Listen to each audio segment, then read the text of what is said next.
মহিলাক কিয় প্ৰতিনিশা দেশী ঘিউ দিয়া হয়? মোৰ নাম সুনীতা। মই মুম্বাই জেলৰ এগৰাকী মহিলা জেইলৰ। অপৰাধী মহিলাক কিয় প্ৰতিনিশা আন্ধাৰ কোঠাত দেশী ঘিউ দিয়া হয়? এইটো এটা বিৰক্তিকৰ প্ৰশ্ন। কিন্তু এই গোপন কথা জনাৰ পিছত আপুনিও আচৰিত হ'ব। মুম্বাই জেলত এটা ভয়ংকৰ কাহিনী। এটা ভয়ংকৰ ৰাতি আছিল। হঠাৎ আমাৰ ঘৰত দুৱাৰৰ ঘণ্টা বাজি উঠিল। গোটেই পৰিয়ালটো বিয়া এখনৰ বাবে চহৰৰ বাহিৰলৈ গৈছিল আৰু মোৰ পৰীক্ষা থকাৰ বাবে মই যাব পৰা নাছিলোঁ। মায়ে মোৰ লগত কাম কৰা বাইদেউজনীক ২-৩ দিন থাকিবলৈ ক'লে। কিন্তু হঠাৎ সন্ধিয়া বাইদেউজনীৰ সন্তানটো অসুস্থ হৈ পৰে আৰু এনেকুৱা হ'লত তেওঁ ঘৰলৈ যাব লগা হয়। মই দুৱাৰ খিৰিকী ভালদৰে বন্ধ কৰি আৰামত শুই আছিলোঁ। সেই সময়ত হঠাৎ দুৱাৰৰ কলিং বেলটো বাজিলে আৰু মই সাৰ পাই উঠিলোঁ আৰু ভয়তে সাৰ পাই ভাবিলোঁ, এই ৰাতি কোন আহিব? বাহিৰৰ পৰা কাৰোবাৰ মাত আহিল, অনুগ্ৰহ কৰি দুৱাৰখন খুলি দিয়ক। মোক সঁচাকৈয়ে আপোনাৰ সহায়ৰ প্ৰয়োজন হৈছে। মই আঘাত পাইছোঁ। অনুগ্ৰহ কৰি দুৱাৰখন খুলি দিয়ক। এই কেইদিনমান চহৰৰ অৱস্থা বৰ বেয়া হৈ আছিল। দুৱাৰখন খুলিম নে নুখুলিম বুলি ভাবি থাকোঁতেই বাহিৰত থকা মহিলাগৰাকীয়ে আকৌ ক'বলৈ ধৰিলে, অনুগ্ৰহ কৰি দুৱাৰখন খুলি দিয়ক, নহ'লে সিহঁতে মোৰ জীৱন শেষ কৰি দিব। মহিলাজনী নিশ্চয় বিপদত পৰিছে। গতিকে মই দুৱাৰখন খুলিবলৈ মন কৰিলোঁ। কোনে জানে, কাৰোবাক মোৰ সহায়ৰ প্ৰয়োজন হ'ব পাৰে। মই দুৱাৰখন খোলাৰ সময়ত বাহিৰত এগৰাকী মহিলা থিয় হৈ আছিল আৰু মোক দেখি তেওঁ খৰধৰকৈ সোমাই আহিল আৰু নিজেই দুৱাৰখন বন্ধ কৰি দিলে। যেতিয়া মই তেওঁৰ ফালে ভালদৰে চালোঁ, তেওঁৰ বয়স প্ৰায় ৩০ বছৰৰ এগৰাকী ধুনীয়া যুৱতী। তেওঁৰ অৱস্থা অতি গুৰুতৰ আছিল। সেই সময়ত তেখেতৰ সমস্যাই তেওঁৰ সৌন্দৰ্য লুকুৱাই ৰাখিছিল। যুৱতীগৰাকীৰ কপালত তেজ আছিল। তেওঁ হয়তো বেয়াকৈ আঘাতপ্ৰাপ্ত হৈছিল। মই মাত্ৰ তেওঁৰ ফালে চালোঁ। মই আচৰিত হৈ তেওঁৰ ফালে চাই থাকোঁতে হঠাৎ পুলিচৰ চাইৰেন বাজিবলৈ ধৰিলে। মই বুজিলোঁ যে কিবা এটা নিশ্চয় ভুল হৈছে, যেন মই কিবা ভুল কৰিলোঁ। যুৱতীজনীয়ে ক'লে, মোক ক'ৰবাত লুকুৱাই ৰাখক। পুলিচ মোৰ পিছে পিছে আছে। অনুগ্ৰহ কৰি মোক সহায় কৰক। মই বৰ চিন্তাত পৰিলোঁ আৰু বৰ অনুশোচনা অনুভৱ কৰিলোঁ যে মই তাইক মোৰ ঘৰত ঠাই দিব নালাগিছিল, নতুবা সহায় কৰা উচিত নাছিল। যদি পুলিচে তালাচী লয়, ময়ো এইৰ লগত জেলত যাব লাগিব। চাইৰেনৰ শব্দ লাহে লাহে ওচৰলৈ আহিবলৈ ধৰিলে আৰু মোৰ মগজুৱে কাম নকৰা হ'ল। মই ভাবি পোৱা নাই মই কি কৰোঁ। তাই নিজে ঘৰৰ ভিতৰলৈ সোমাই গ'ল। অলপ চেতনা পাওঁতে ময়ো তাইৰ পিছে পিছে দৌৰি গ'লোঁ। তাই ক'লে যে অলপ পিছতে পুলিচে ঘৰবোৰত তালাচী চলাবলৈ আৰম্ভ কৰিব। মই লুকাই থাকিব পৰাকৈ কোনোবা লুকাই থকা ঠাই কওক। মই ভয় খাই সুধিলোঁ, আপুনি কোন? আৰু আপোনাৰ পিছে পিছে আৰক্ষী কিয়? তাই ক'বলৈ ধৰিলে, ভগৱানৰ শপত, মোক এতিয়াই যিকোনো ঠাইতে লুকুৱাই ৰাখক। আপোনাৰ সকলো প্ৰশ্নৰ উত্তৰ দিম। শপত খাই কৈছোঁ, মই আপোনাৰ কোনো ক্ষতি কৰাৰ উদ্দেশ্য লৈ অহা নাই আৰু নকৰোঁ। বিশ্বাস কৰক। ঠিক সেই মুহূৰ্ততে বাহিৰৰ পৰা বক্তাৰ জৰিয়তে ঘোষণা কৰা হ'ল যে জেলৰ পৰা এগৰাকী বিপদজনক মহিলা বন্দী পলাই গৈছে। যদি কোনোবাই তাইক আশ্ৰয় দিছে, তেন্তে তাই নিজেই বাহিৰলৈ উলিয়াই দিব লাগে, নহ'লে আৰক্ষীয়ে অলপ সময়ৰ পিছতে তালাচী আৰম্ভ কৰিব। মোৰ ফালে চাই তাই ক'বলৈ ধৰিলে, চোৱা, মোক ক'ৰবাত লুকুৱাই ৰখা, নহ'লে তুমিও মোৰ লগতে বিপদত পৰিবা। তাইৰ কথা শুনি মই খৰধৰকৈ তাইক টেৰেছত থকা পানীৰ টেংকিটোৰ ওচৰলৈ লৈ গ'লোঁ আৰু ক'লোঁ, তুমি য'তেই লুকাই থাকিবা তাতেই পুলিচে তোমাক বিচাৰি পাব। গতিকে নিজৰ জীৱন ৰক্ষাৰ একমাত্ৰ সমাধান হ'ল সেই পানীৰ টেংকিৰ ভিতৰত জঁপিয়াই দিয়া। পানী বহুত ঠাণ্ডা হৈ আছিল। তাই মোৰ ফালে এনেকৈ চালে যেন মইহে অপৰাধী। মই তাইক এনে ঠাণ্ডা পানীত জঁপিয়াই দিবলৈ পৰামৰ্শ দি আছিলোঁ। মোৰ এনে লাগিল যেন তাই মোক কৈছে যে ইমান ঠাণ্ডা পানীত জঁপিয়াই পৰাতকৈ নিজকে পুলিচৰ হাতত গতাই দিয়াটোৱেই ভাল হ'ব। কিন্তু পিছ মুহূৰ্ততে তাই ঢাকনিখন খুলি টেংকিত জঁপিয়াই পৰিল। মই টেংকিৰ ঢাকনিখন বন্ধ কৰি তাৰ পৰা নামি আহিলোঁ। ২ মিনিটৰ পিছত মোৰ দুৱাৰত টোকৰ মাৰিলে। দুৱাৰখন খুলিয়েই মোৰ সন্মুখত ২জনী মহিলা পুলিচ আৰু বহু পুৰুষ পুলিচ আছিল। আৰু দুৱাৰখন খুলি দিয়াৰ লগে লগে তেওঁলোক ভিতৰলৈ সোমাই আহিল। তেওঁলোকে মোৰ ঘৰত তালাচী চলাবলৈ ধৰিলে আৰু লেডী পুলিচ অফিচাৰে মোক প্ৰশ্ন কৰিবলৈ ধৰিলে, আপুনি কাকো দেখা নাই নেকি, বা আপোনাৰ ঘৰত কাৰোবাক ঠাই দিছে নেকি? মই ক'লোঁ, মই মাত্ৰ টোপনিৰ পৰা সাৰ পাইছোঁ আৰু আপোনালোকে কাক বিচাৰিছে মই একো বুজি পোৱা নাই। আৰক্ষীসকলে তলৰ তালাচী কৰি ফুৰাৰ পিছত তেওঁলোক ছাতলৈ উঠি আহিল আৰু মোৰ ভয় লাগিল যে তেওঁলোকে হয়তো গম পাব সেই মহিলাগৰাকী ক'ত আছে। কিন্তু মই নিশ্চিত আছিলোঁ যে তেওঁলোকৰ মনোযোগ পানীৰ টেংকিৰ ফালে নাযায়। মোৰ অনুমান একেবাৰে সঠিক আছিল আৰু সঠিক বুলি প্ৰমাণিত হৈছিল। আৰু প্ৰথমজনে ক'লে, মেডাম, তাই এই ঘৰটোত নাই। মই ভাবোঁ তাই এই অঞ্চল এৰি গৈছে। আমি কথা পাতি থাকোঁতে তেওঁলোক সকলোৱে ঘৰৰ পৰা ওলাই গ'ল আৰু মই সকাহৰ হুমুনিয়া এটা কাঢ়িলোঁ। তেওঁলোকৰ পাৰস্পৰিক কথা বতৰাৰ পৰা জানিব পৰা গ'ল যে তেওঁলোক মুম্বাই জেলৰ পৰা এই মহিলাগৰাকীক বিচাৰি ইয়াত উপস্থিত হৈছিল। আৰক্ষীকেইজন গুচি যোৱাৰ মাত্ৰ কেইমিনিটমানৰ পিছতে মই খৰধৰকৈ ওপৰলৈ উঠি গৈ টেংকৰ ঢাকনিখন আঁতৰাই মহিলাগৰাকীক উলিয়াই আনিলোঁ। তেওঁ ঠাণ্ডাতে কঁপি আছিল। যদি মই আৰু 10 মিনিট তালৈ নগলোহেঁতেন তেন্তে হয়তো তেওঁক মৃত অৱস্থাত পালোহেঁতেন। মই তেওঁক নমাই আনি হিটাৰৰ ওচৰত বহিবলৈ দিলোঁ। মই তাইক মোৰ কাপোৰ সলাবলৈ দিলোঁ। তেতিয়া তাইৰ অলপ চেতনা আহিল। মোৰ কাপোৰ সলনি কৰি তাই এখন কম্বল গাত মেৰিয়াই লৈ হিটাৰৰ ওচৰত বহিল। মই ভাবিলোঁ, মই যেতিয়া তাইক সহায় কৰিবলৈ ওলাইছোঁ তেন্তে বেচেৰীজনীৰ কাৰণে খোৱা খাদ্য অলপো দিলে ভাল হ'ব।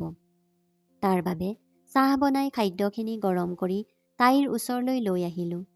কিয় নাজানো, তাইৰ মুখলৈ চাই মই নাভাবিলোঁ যে তাই অপৰাধী।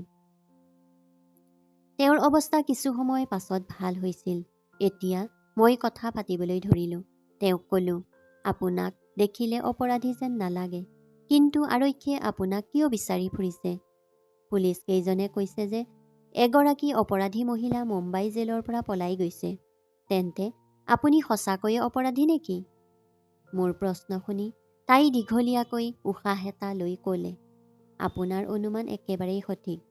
মই মুম্বাই জেলৰ বন্দী নহয়, মই জেলৰ জেইলৰ। তাই মুম্বাই জেলৰ জেইলাৰ বুলি শুনি মই থতমত খালোঁ। পুলিচে জেইলাৰৰ পিছত আছে, কিন্তু কিয়? মই সুধিলোঁ, তুমি কিয় জেইলাৰ হৈ অপৰাধীৰ দৰে পলাই আছা? তাই ক'লে, এইটো এটা দীঘলীয়া কাহিনী, সেইটো শুনি কি কৰিবা? মই ক'লোঁ, চোৱা, মই তোমাক মোৰ ঘৰত ঠাই দিছোঁ, মই তোমাক সহায় কৰিছোঁ। এতিয়া তুমিও মোক তোমাৰ কাহিনী ক'ব লাগিব। মই তোমাক এই সকলোবোৰ সুধিছোঁ কাৰণ ময়ো জেইলাৰৰ বাবে আবেদন কৰিছোঁ।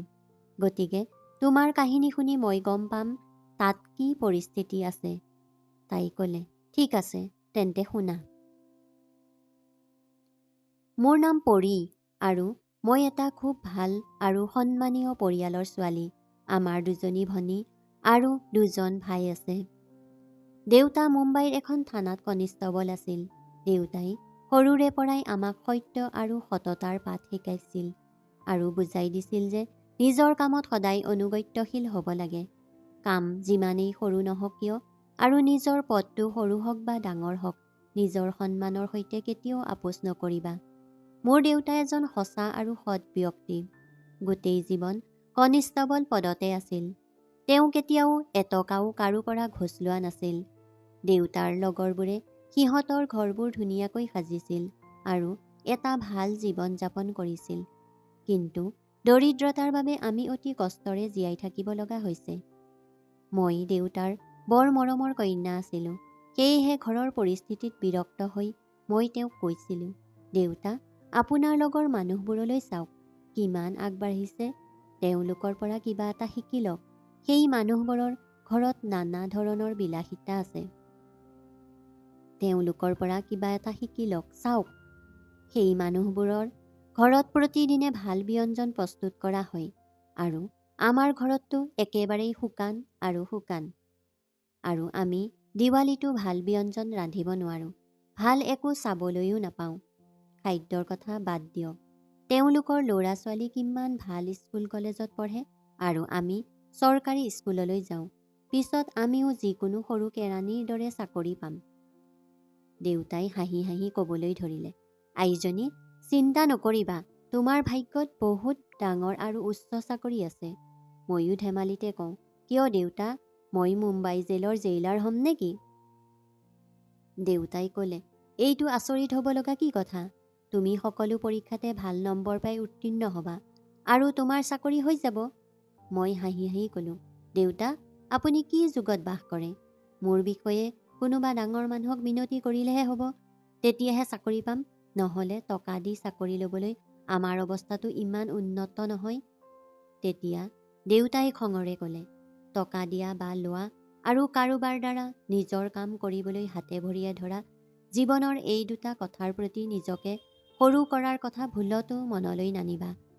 দেউতাৰ স্বভাৱ এনেকুৱা আছিল যে তেওঁ সততা আৰু কৰ্তব্যৰ বাবে নিজৰ প্ৰাণ আহুতি দিব পৰা বিধৰ। মোৰ বাইদেৱে স্কুলত শিক্ষকতা কৰিবলৈ আৰম্ভ কৰিলে আৰু দেউতাৰ অৱসৰৰ পিছত মোৰ ডাঙৰ দাদাই তেওঁৰ ঠাই ল'লে। মই লক্ষ্য কৰি লৈছিলোঁ যে ময়ো মুম্বাই জেলৰ জেইলৰ হ'ম। মই জেইলাৰ হ'ব বিচাৰোঁ আৰু ইয়াৰ বাবে মই সম্পূৰ্ণ হৃদয়েৰে পৰীক্ষাৰ বাবে প্ৰস্তুতি চলাবলৈ আৰম্ভ কৰিলোঁ আৰু টেষ্টটো দিলোঁ।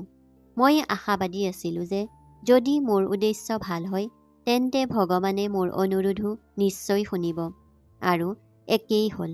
মই মুম্বাই জেলৰ জেইলাৰ হিচাপে নিৰ্বাচিত হ'লোঁ। সেই দিনটো মোৰ জীৱনৰ আটাইতকৈ ধুনীয়া দিন আছিল। মোৰ সকলো সপোন পূৰণ হ'ল। জীৱনৰ আটাইতকৈ ধুনীয়া সুখ পোৱাৰ দৰে মই বহুত সুখী আছিলোঁ। মোৰ সপোন বাস্তৱায়িত হৈছিল। এই উপলক্ষে দেউতাই মাথো কৈছিল যে জেলত বহু ধৰণৰ সমস্যাৰ সন্মুখীন হ'বা, মাত্ৰ নিজৰ যত্ন ল'বা, সততাৰে নিজৰ কৰ্তব্য পালন কৰিবা। মই মোৰ কৰ্তব্য ল'লোঁ। মুম্বাই জেল এখন ডাঙৰ জেল আছিল আৰু তাত বহু সংখ্যক মহিলা কাৰাগাৰত বন্দী হৈ আছিল। প্ৰথমতে মোৰ বৰ ভাল লাগিছিল, যেন মোৰ ভিতৰত এনেকুৱা এটা শক্তি আছে যিটো মোৰ আছিল। যেতিয়াই মই তাত চেলুট কৰিছিলোঁ তেতিয়াই মোৰ বুকুখন গৌৰৱৰে ফুলি উঠিছিল। পৰিয়ে ইমানখিনি কোৱাৰ পিছত নিমাত হৈ পৰিছিল। তাইৰ মৌনতা আৰু এনেকৈ ৰৈ থকাটোৱে মোক অস্থিৰ কৰি তুলিছিল। মই তাইৰ কাহিনীৰ মাজত হেৰাই গৈছিলোঁ। এইটো মোৰ এনে লাগিছিল যেন এই সকলোবোৰ মোৰ সন্মুখতে ঘটি আছে। মই অস্থিৰতাৰে ক'লোঁ, পৰী, ইয়াৰ পিছত কি হ'ল? মোক আৰু কোৱা। তাই উশাহ এটা লৈ আকৌ আৰম্ভ কৰিলে। তাৰ পিছত মই সকাহ পালোঁ। তাত মহিলাসকলক তেওঁলোকৰ অপৰাধ অনুযায়ী কাৰাগাৰত ভৰাই থোৱা হ'ল। প্ৰতিদিনে ৰাতিপুৱা 6 বজাত জেলৰ দুৱাৰ খুলি দিয়া হয়। তাৰ পিছত মহিলাসকলে ব্ৰেকফাষ্ট কৰে। ইয়াৰ পিছত তেওঁলোকক কাম আৰম্ভ কৰিবলৈ দিয়া হয়। কিছুমান মহিলাই ঘেঁহু পিহিছিল, কোনোবাই চিলাই কৰিছিল আৰু সৰু ছোৱালীবোৰক এনেদৰে পঢ়াইছিল যে জেলৰ পৰা সিহঁতে কিবা এটা হৈ ওলাব পাৰে। সন্ধিয়া সূৰ্য অস্ত যায় আৰু ৰাতি আহিলেই তেওঁলোকক খাদ্য দি পুনৰ জেললৈ পঠিওৱা হয়।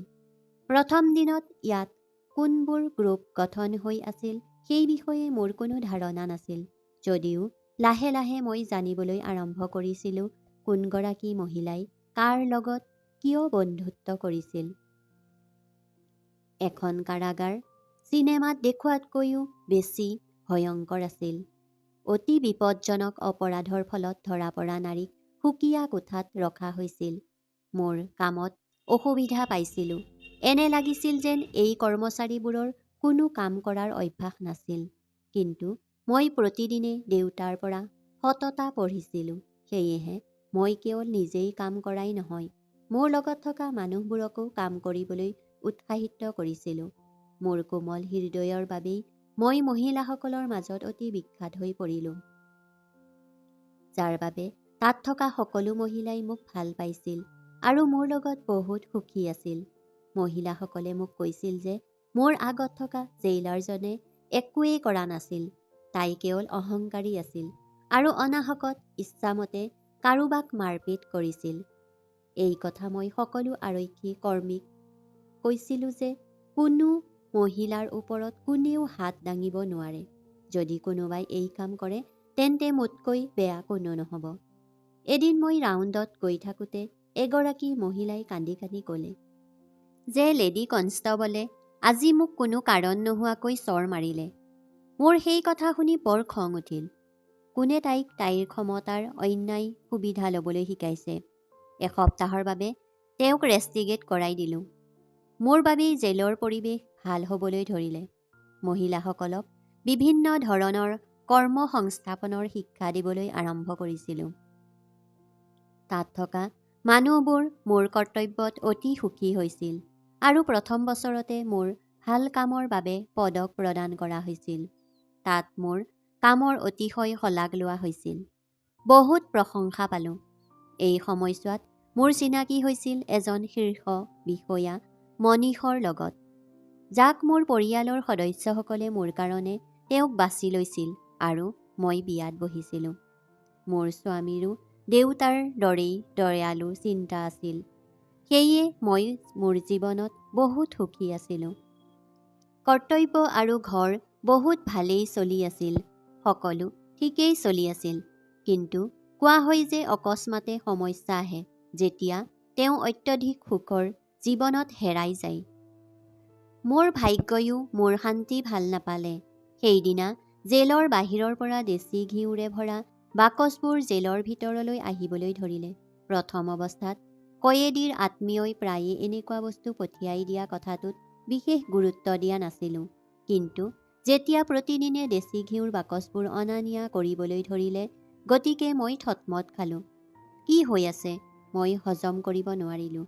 হৃদয় আৰু মনটোৱে কৈ আছিল যে কিবা এটা নিশ্চিতভাৱে ভুল হৈছে। মই ভাবিলোঁ যে দেশী ঘিৰ বাকচবোৰ প্ৰতিদিনে কাৰ ওচৰলৈ যায়, কোনে অনাৰ নিৰ্দেশ দিয়ে। ভাল জেইলাৰ হ'ল সেইজনেই যিয়ে বন্দীসকলৰ মাজৰ পৰা চোৰাংচোৱা বনাই যাতে তেওঁ সকলো খবৰ পাব পাৰে। ময়ো কৰিলোঁ। মই এগৰাকী মহিলাক মোৰ বাবে চোৰাংচোৱাগিৰি কৰিবলৈ কৈছিলোঁ, যাৰ কাৰণে মই লেডী কনিষ্টেবলক এসপ্তাহৰ বাবে ৰেষ্টিগেট কৰিছিলোঁ। এইদৰে তাই মোৰ প্ৰতি অনুগত্যশীল হৈ পৰিছিল আৰু মোৰ অনুৰোধত তাই মোক জেলৰ ভিতৰত ঘটি থকা খবৰ দি থাকিল। গতিকে এদিন মই দেশী ঘিৰ সকলো বাকচ খুলি বাকচবোৰ ভালদৰে তালাচি কৰিলোঁ। কিন্তু সেই বাকচবোৰত কেৱল ঘি আছিল। আগতে সকলো খবৰ দিয়া মানুহজনীক মই মাতি পঠালোঁ। তাই মোক সকলো খবৰ দিছিল। মই তাইক ভিতৰৰ পৰা জানিবলৈ ক'লোঁ যে এই দেশী ঘিৰ বাকচবোৰ কাৰ বাবে ব্যৱহাৰ কৰা হয় আৰু কোনে ব্যৱহাৰ কৰে আৰু কিয়। 2 দিনৰ ভিতৰত মোৰ সকলো ৰিপৰ্ট দিয়া। মোৰ ডিউটি বেছিভাগেই দিনৰ সময়ত আৰু ৰাতি আন এজন জেইলাৰ ডিউটিত আছিল। দিনত কাৰো সাহস নাছিল যে মোৰ উপস্থিতিত কিবা দূষণীয় কাম কৰিব, কিন্তু ৰাতি ইয়াত কি হয় তাৰ নিশ্চয়তা দিব পৰা নাছিলোঁ। গতিকে মই চোৰাংচোৱা জনীক কামত লগাই দিলোঁ। পৰীয়ে কৈ থকাৰ মাজতে মই বাধা দি পৰীক সুধিলোঁ, তোমাৰ দেশী ঘিউ অনা বাকচবোৰৰ বাবেই সন্দেহ হৈছিল নেকি? জেইলাৰ পৰীয়ে মূৰ দুপিয়াই মোৰ প্ৰশ্নত হয় বুলি ক'লে। হয়, প্ৰতিদিনে বহু বাকচত দেশী ঘিউ জেলৰ ভিতৰলৈ গৈছিল আৰু এইটো মোৰ বাবে স্বাভাৱিক কথা নাছিল। মোৰ অনুমান বাৰে বাৰে কৈ আছিল যে কিবা এটা ঘটি আছে যিটো মোৰ দৃষ্টিৰ পৰা লুকাই আছিল। মোৰ চোৰাংচোৱাই মোৰ ওচৰলৈ আহি এটা খবৰ দিলে। তেওঁ কোৱা খবৰটো শুনি মই স্তম্ভিত হৈ পৰিলোঁ, যিটো তেওঁ মোক চাঞ্চল্যকৰ শব্দৰে জনাইছিল। তেওঁ কৈছিল যে দেশী ঘিউ প্ৰতি নিশা বিশেষ মহিলা কিছুমানক আন্ধাৰ কোঠাত দিয়া হয়। ৰাতিৰ কৰ্তব্যত থকা জেইলাৰজন আৰু সমগ্ৰ কৰ্মচাৰীয়ে এই কথা জানে আৰু এই বিষয়ে অৱগত আপোনাৰ অফিচত 2-4 জন মানুহো জড়িত হৈ আছে। মই বিভ্ৰান্ত হৈ পৰিলোঁ যে কিয় দেশী ঘিউ আন্ধাৰ কোঠাত মহিলাক দিয়া হয়। ইয়াৰ অৰ্থ কি? মই মোৰ চোৰাংচোৱাক ক'লোঁ যে প্ৰতিদিনে আন্ধাৰ কোঠালৈ যোৱা এই মহিলাসকলৰ নাম কোৱা, আৰু তাই যিসকল মহিলাৰ নাম ক'লে মই সেই মহিলাসকলক দেখি থতমত খালোঁ। প্ৰথম অৱস্থাত সেই মহিলাসকল ইমান সুস্থ নাছিল। তেওঁলোক ক্ষীণ আৰু দুৰ্বল আছিল।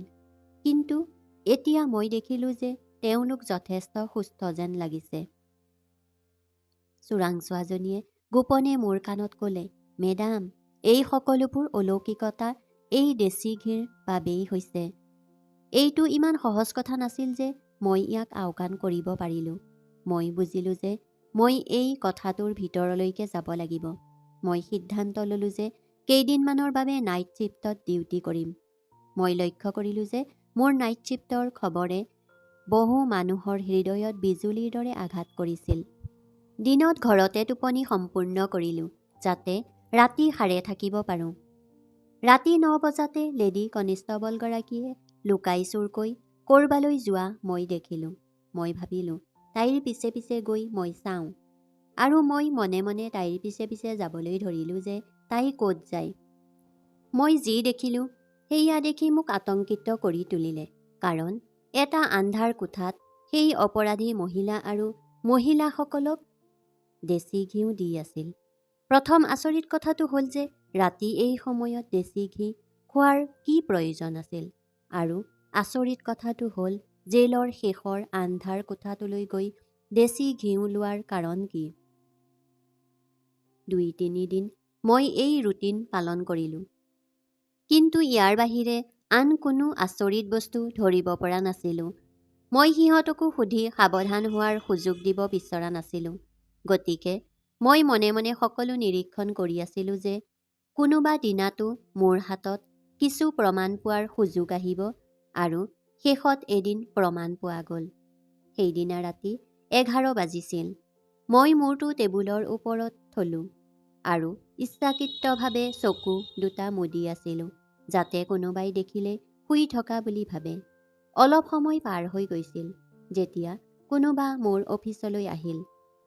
শব্দৰ পৰা মই তাইক লেডী কনিষ্টবল বুলি চিনি পালোঁ। মোক শুই থকা দেখি তাই ওলাই গ'ল।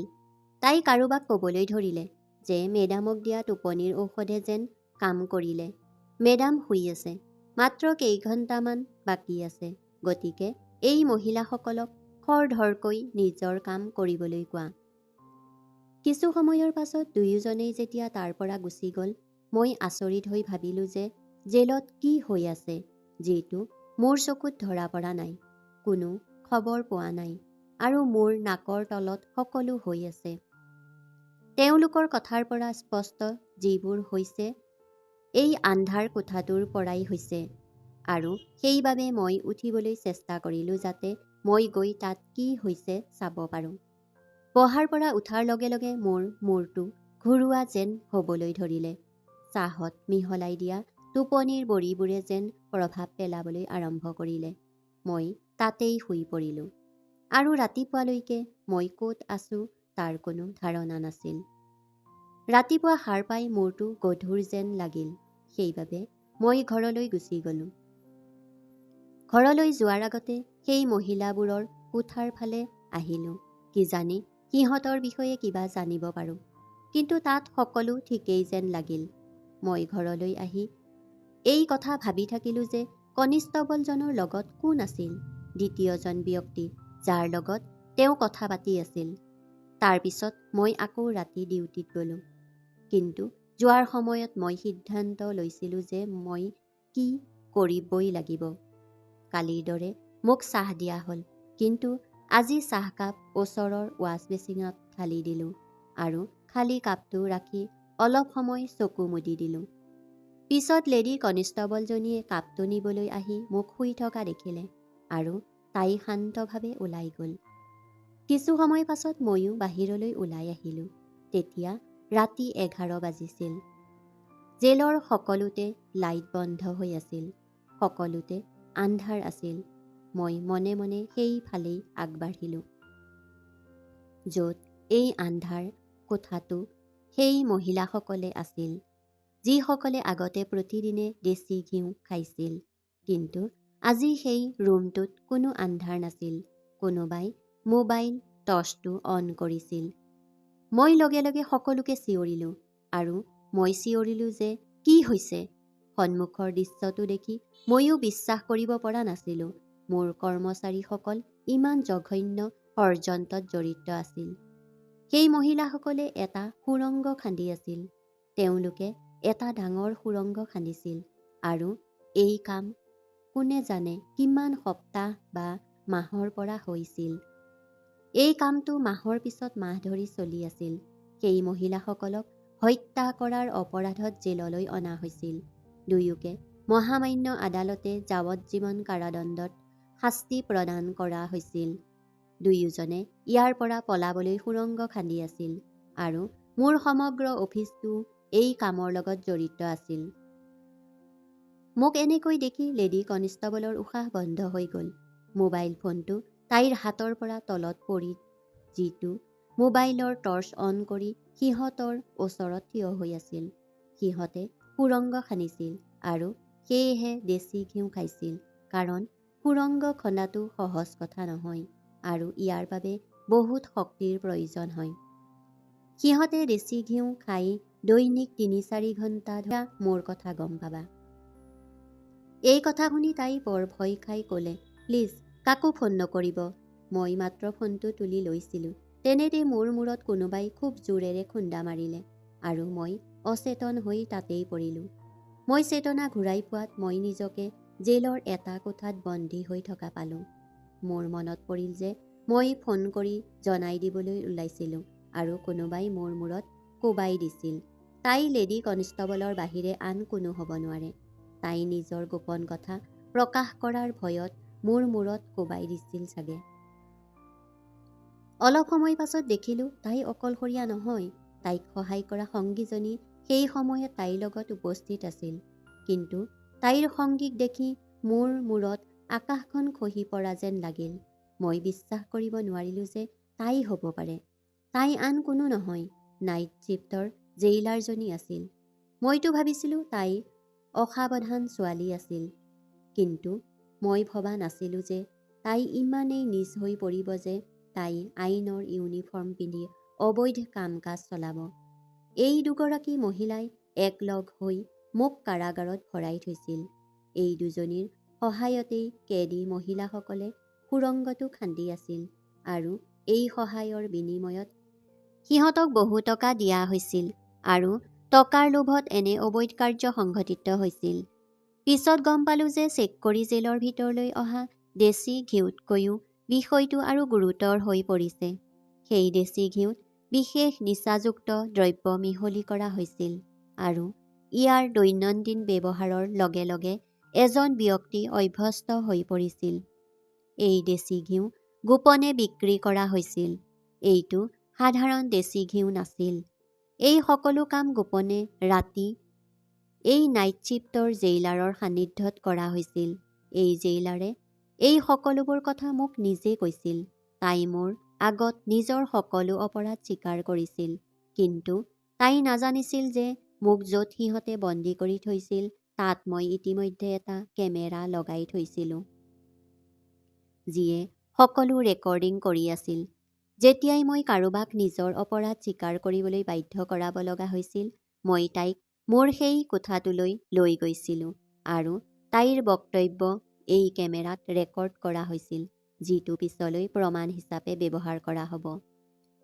সিহঁতে মোৰ হৈ আদালতলৈ এখন চৰকাৰী চুটিপত্ৰ পঠিয়াই পোষ্ট কৰি দিলে, যাতে মোৰ